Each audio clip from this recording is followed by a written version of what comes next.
নগাঁৱত গাঞ্জাসহ দুজনক গ্ৰেপ্তাৰ।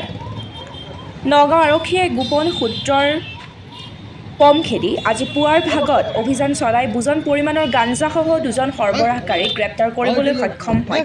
নগাঁৱৰ হয়বৰগাঁও আৰক্ষী চকীৰ আৰক্ষীয়ে নগাঁও চহৰৰ সমীপৰ কাটিমাৰী গ্ৰান্তত অভিযান চলাই এই সফলতা লাভ কৰে। আৰক্ষীয়ে কাটিমাৰী গ্ৰান্তৰ আব্দুল দুলাল আৰু চেলিমা বেগমক এই সন্দৰ্ভত গ্ৰেপ্তাৰ কৰে। আৰক্ষীয়ে তেওঁলোকৰ জিম্মাৰ পৰা 2.5 কেজি গাঞ্জা উদ্ধাৰ কৰিবলৈ সক্ষম হয়। আৰক্ষীয়ে অধিক তথ্য আহৰণ কৰিবৰ বাবে দুয়োকে জেৰা অব্যাহত ৰাখিছে।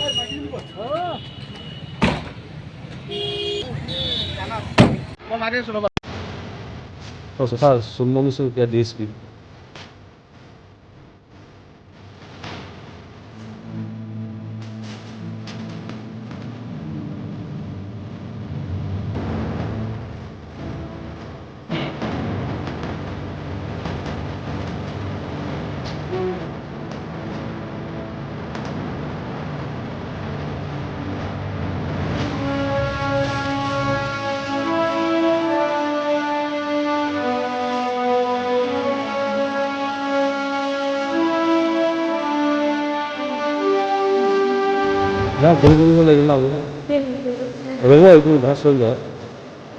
나는 제일 제일 제일 보이는 거. 저 앞에는 한 맞는 그냥